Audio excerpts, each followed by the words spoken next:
Hi everyone, welcome to another video for Dice 8 Productions. It's Chris Sheriff here, so I'm going to go through all of my thoughts on my recent trip to a Calgary Regional. Well, I suppose it wasn't really a trip, seeing as this is my local regional. I got time off work, so I didn't have to actually run it myself and could play in it. A couple of people have been asking what list I ran and stuff like that, and I'd been pretty cagey in the build-up. I didn't want to play too many games, and I'd not really jumped in too deep for the current wave, but I finally decided I was going to mix up my list I'd planned to take to Worlds and throw in some of the new stuff and see how it went. So on screen you can see my list that I actually took. That was Jabba the Hutt, and he was the 6 points, then Greedo for 4, Bosk to be just a bit of a brute force and my up close, try and keep people away. I don't really want to get too many people in close to the rest of my list, and Bosk was designed to be the thing to keep them away and at distance. Then 2 groups of elite weak way pirates and a regular HK assassin droid group. So it's quite a snipery list. It's got a lot of range built into it. The weak way's minimum range is like 4. The HKs are the same, but normally I can hit out to like 6, 7 range quite easily without taking into account focus from Jabba or any other stuff like that. And that's how I try to play it, just keep people at range and try and control, because this is a very damaging list. It puts out a lot of hurt on things. Half of my activations, but 6 models can force my opponent to re-roll a defense die or get re-rolls on offense depending. Bosk just hits like a truck.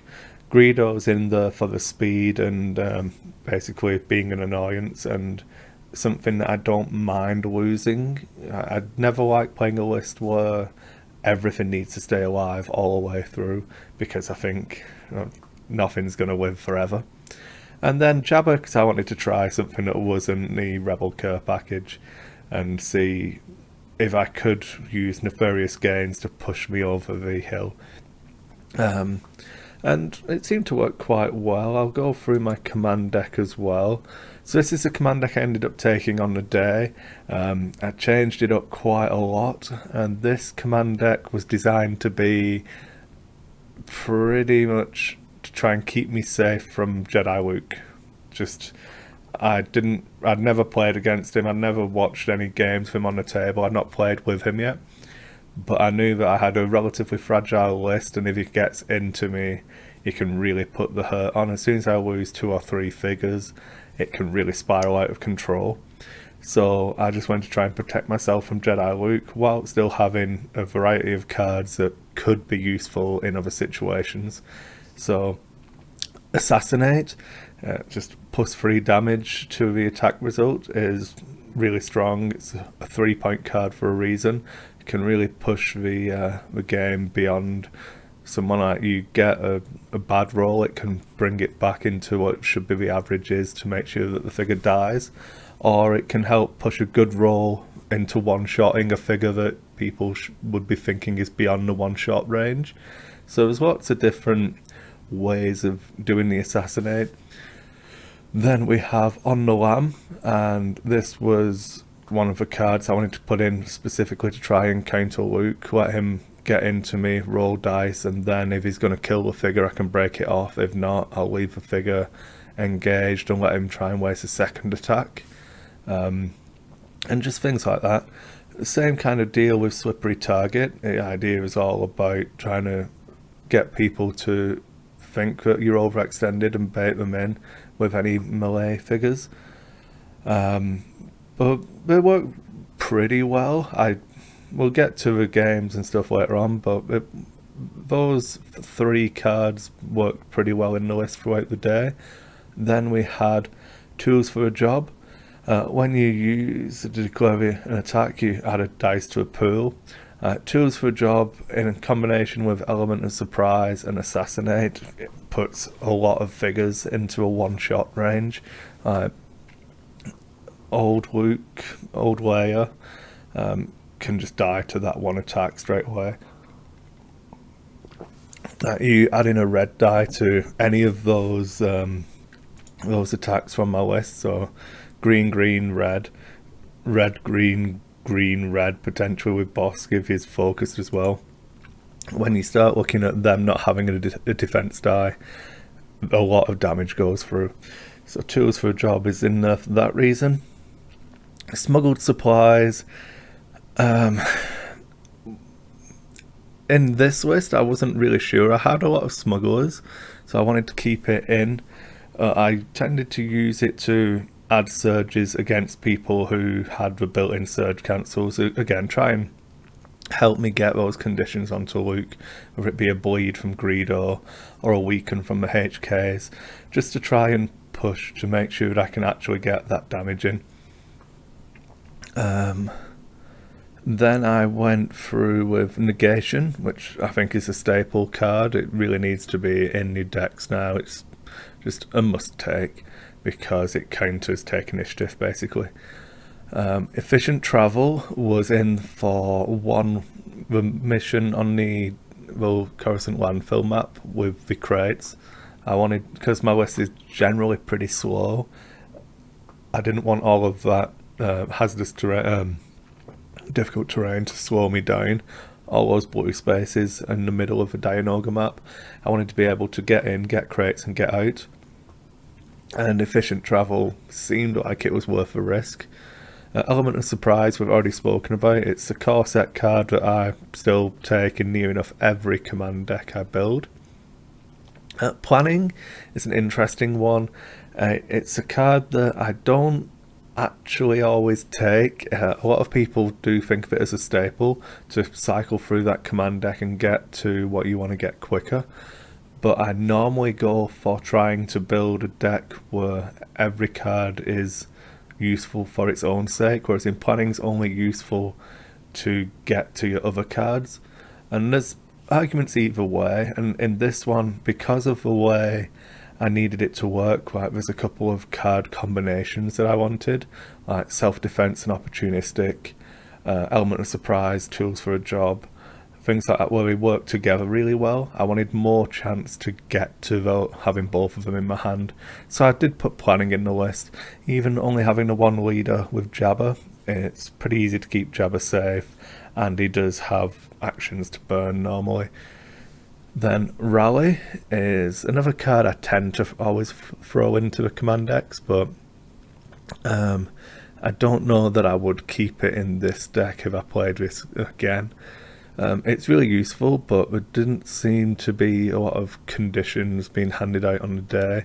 I think I used it to get rid of a weaken before my activation so that I could keep my surges going, but that was a main use I had for Rally. I wasn't really clearing stuns like you used to, so it's still a good card, still a core set staple 0 pointer, but I don't know that it was as required as it used to be. Take Initiative, again with Negation, they're two of the standout cards that pretty much everyone's going to have in the deck. Self-Defense is to try and combo with Opportunistic. Again, it gives me another way to get out of the way of Luke and pull him further into the death trap if that's what people are trying to do. So with Opportunistic, obviously whenever anyone gains damage, I can put 3 movement points onto a figure. I put the combo in the list, but I use it a lot for mercenaries because it's a good way to just reposition. It brings Bosk, especially with his short range attacks. You can use him from unexpected angles. Then I had Stroke of Brilliance because I had Greedo in the list and I needed some more 0 point cards because I'd spent a lot up at the top there. And I tend to never actually play Stroke of Brilliance through either never drawing it at the right time, or I make sure when I'm attacking with Greedo, normally I attack from a distance where I know that it's going to be highly unlikely for them to hit me, and then I don't like putting the command card down because it's only for one attack, so I tend to play the odds, so I probably shouldn't put Stroke of Brilliance into a list. I think it works better if you're going to be throwing Greedo into a mix, and I didn't come into any of the missions with that playstyle in mind. I tended to use him to try and snipe from ranges where he wasn't going to get retaliation attacks. But, a bit more play. I still think it's a good card, but we'll see if it stays or not. So on the day, there was 10 of us at the regionals, which I was pretty disappointed with. I thought we'd built the community up pretty well, considering we get like 10 to 12, well, 8 to 12 people for just the store OP kits, like the spring, winter kits and stuff like that. I expected us to do better and get more people, but I suppose we didn't really get that many locals. It was what, 4 people out of the 6 actually travelled to get here. So it was a bit disappointing, but what can you do? So that left us with 4 rounds of Swiss and a cup to top 4. And game 1, I ended up against a Imperial list with the Dubak, Captain Taro, Elite Jet Troopers, with Vader's Finest, and it was really painful. It pretty much was the list I was dreading facing because of the way I'd built this list. My list being pretty slow and static and having to move up and relying on either holding you at range or you trying to get into me, but for melee attacks. That list was quite happy to sit 2 squares away, and basically the full turn 1, he focused everything because he had Vader's Finest on both of his Elite Jet Troopers, and I didn't really play it that well. And we were playing the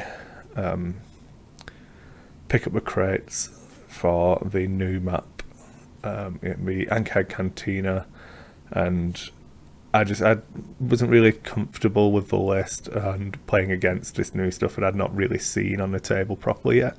So that was a horrible shooing. I did a few mistakes with my command deck and misplayed some of the figures where I tried to get to grips with the list. So I was relatively disappointed with my showing on that first game, but it wasn't the end of the world. I still had 3 more games. And then I played against, it would have been, oh dear, what was it? I played another, I played against a similar list by Bill, but it didn't have 2 elites with Vader's Finest. He still had the Dubaks and Taro, but I managed to do better. Again, it was a different map, which was a lot easier. We were playing the ISB headquarters, and I just controlled the doors a lot better in that one. I didn't just go in and open them, so I made him actually position as if I was going one way, then I refused to open the door and swung around. So that felt like a much better way to play the list, and I took that style into it moving forwards and did a lot better. Game 3 was against a Scum Transition list, and this one was on the Dianoga map. So it was Jabba, Bosk, and 3 groups of transitions with under duress. And Aaron, who plays this list, I've played him a lot of times. He's one of the local guys who does come out to the events, and every time he puts his transitions on, he beats whatever stupid list I'm playing. So I was a little bit worried just because of the amount of strain he throws out. But I decided I was going to refuse one flank, circle around the map, take out the Dianoga as quick as possible, and then deal with whatever's left, hopefully having gained 25 points from the Dianoga. And that's exactly how it worked out. Aaron didn't try and contest the Dianoga damage at all, because I had a worrying point where I'd left the Dianoga on 4 health remaining after a couple of bad shots from the HKs. He only did 1 damage to it with some shots. I expected to get the 2 to 3 damage, which might have been, you know, punching above my weight, but I had a focused shot in there as well, I believe, and I thought I could have taken it, but didn't. And then he chose to bring Bosk aggressively around the map rather than trying to finish with Dianoga with his focused Bosk shot. So as it worked out, he did get Bosk around and managed to transition Terror into 3 of my guys, forcing me to discard, well, it was take 6 strain, 2 on each guy. So I threw away my entire command deck in that game to try and keep damage off, because I knew I was going to have a 25-point head start for the Dianoga, and that he'd just massively exposed Bosk. I was pretty confident that his transitions couldn't do 4 damage in 1 activation to Dianoga with his positioning, so I switched priorities on to trying to kill Bosk. Fine, did a decent amount of damage to him, took him down with the weak ways and HK shooting. Then my Bosk went in and finished off with Dianoga, and that put me at a pretty big lead at that point, and it was just playing it out, because for his Trandos to do anything, they've got to get relatively close, and for the position in the way we were going to get in wasn't going to end well for him. Then the last game of the Swiss was against a local player who I've never actually seen around before. He was running another mercenary list. He had a relatively similar list to me. He had Jabba, he had, no, not similar at all, in fact. He had Jabba, 1 unit of elite weak ways, a unit of elite Gamorrean guards, Shyla, Vinto, Gideon, and just lots of different tricks. But we were playing the new map again, the Cantina, with the Patreons gaining favour. That's the mission name. And I don't know if he was quite as experienced in the skirmish style as myself, so I played it relatively cagey, offered up different models for Shyla to try and bring around when I knew that I had, again, Shyla's similar to Luke in that all of my tricks work against her as long as she's not whipping me in. I can still on-no-am, but then when she does, I can use Slippery Target, but I can use on-no-am against her attacks. So I let her get a decent amount of damage onto Greedo, who I'd overexposed on purpose to try and bait him in. But then I took like 3 or 4 damage and then on-no-am to run away. So he'd wasted 3 full activations to try and kill Greedo and hadn't managed it, which gave me a massive advantage for position. So I then started just picking on full groups, took out his Gamorreans because they were relatively scary from the positioning. I was pretty impressed with them. And just grind his Swiss down, really. I think he was left with Jabba and Shyla whilst I went, and I had the choice to either try and play the mission but risk some, if bad dice rolls came out, he could have potentially killed Bosk, and then I couldn't have stopped him from getting to Jabba and killing Jabba with Shyla. So I went round and just tried to do everything I could to kill Shyla. Ended up finishing him off with an order hit from Jabba with Bosk, so that got that done. That put me in enough to get into a top 4 cut, and yeah, I got to play against Derek. Yeah, is it Derek? Yeah, it was Derek with his mercenary list as well, and he was running a similar style of mercenary list again, with Jabba, Greedo, Vinto, Bosk. It was quite a lot of unique figures, and then hired guns with the stupid blowy uppy upgrade.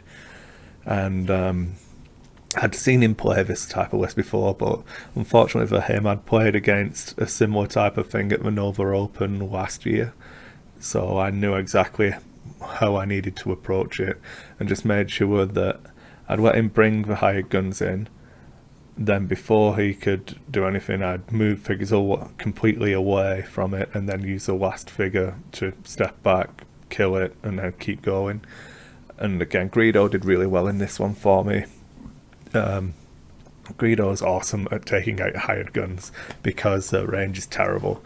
So his extra accuracy and damage just punches through them, and really good at just killing hired guns. And yeah, it's 4 points for 2 to being really good at killing 4-point units, but it's just a really good matchup, and that was relatively clean and simple. Then I finally got into a final to face the only Jedi Luke who was undefeated so far, and I'd never played against him. It was Jedi Luke, Elite Alliance Rangers, Gideon, 3PO, an Alliance Smuggler, Rebel High Command, and Mernrin. And it was just horrible. We got drawn onto the Ankhead Cantina map as well, with gaining favour. So it was it was a really hard map for me to play on because it's got enough corners and stuff for him to be able to dart around the same way I can, and his Alliance Rangers are better at it than my units.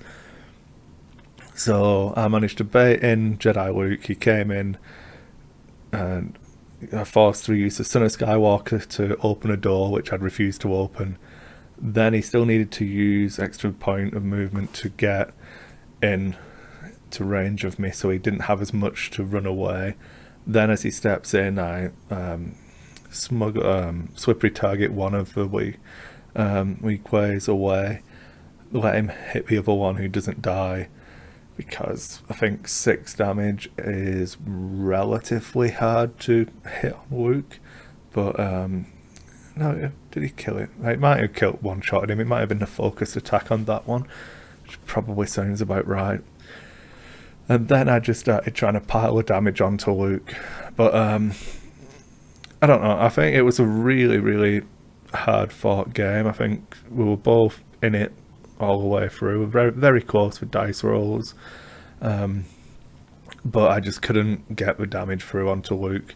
He didn't dodge anything, but he didn't roll any blanks either. It was consistently the surge, cancel, and block. So I was, do I force a reroll, risk rerolling into a dodge? I probably should have started forcing to reroll and earlier than I did, but I still had like 7 figures who were all going to get to shoot at him. So I was relatively confident that I could take him down, but it just didn't happen. He managed to disengage Luke with 3 hits remaining. Obviously I then draw assassinate the following round, which was mildly frustrating. But just the way it all fell, I'd pushed Luke back, I'd isolated the Rangers into a given position, and then I still had the opportunity to now start picking on R2, 3PO, Gideon, all of these support figures, with Jabba giving me extra points. And I felt like I would have got ahead on time. If it went to time, I would have won. So he had to come out again and try and fight me, which my boss would heal up if there's any damage, so I'm in a better position. Unfortunately, he managed to get a shot from the Alliance Rangers where he had positional advantage and assassinate, and even after my negations, he got boss rolled a blank instead of, I think if I'd have done the surge, cancel, and block on either of them or both of them, I would have still been alive. But it wasn't to be. That took Bosk down, and that put it in the 10-point margin, where he only had to then get 1 more interact with a crate from any of his figures, and that it was him won. So he ummed and ahed about it, but decided he just ran Luke in and got the last interact, and that was a game. So it was hard fought. Jedi Luke is just as good as I feared he would be. 12 points still leaves a lot of room for support. The one I was really impressed with was the Elite Alliance Rangers. I think with Gideon and 3P focusing them, Mern giving them hidden, if you've got command card control, those extra surges really push them above into that they are good value.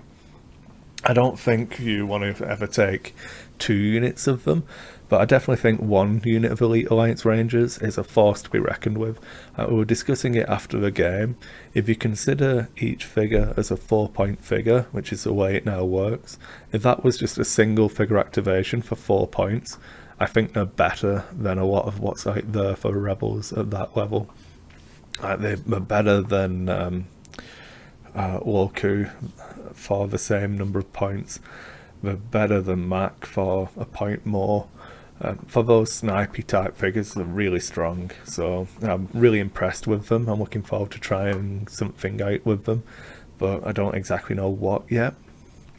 And yeah, that was it. So my third ever Imperial Assault Regional and my third second place at an Imperial Assault Regional. So I think you can probably tell I was pretty disappointed with second again. I wanted to try and book my place at Worlds, but it wasn't to be.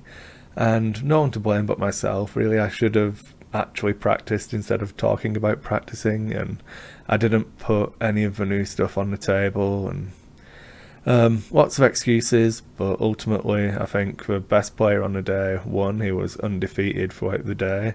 My silly loss in round 1 would have could have made things different.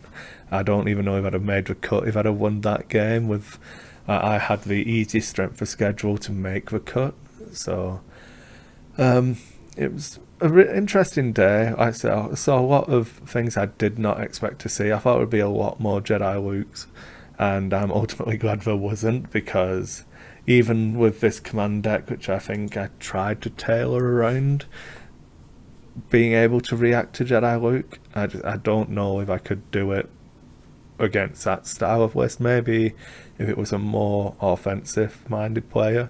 There was a few times I'd left figures out to try and bait positioning from Luke, and he didn't bite, so he knew exactly what he was doing. Obviously played a decent amount of Imperial Assault. I think he was saying that at the Vancouver regionals, he flew in from Vancouver, he came second there to the person who won Worlds or something. So I felt like it was a good job to push him so hard, but I don't know. It was really, really difficult, but well done, Kyle. It was probably one of the hardest games Imperial Assault I've played, and I felt like I was in it right up until Bosk exploded under the assassinate damage. So what can you do?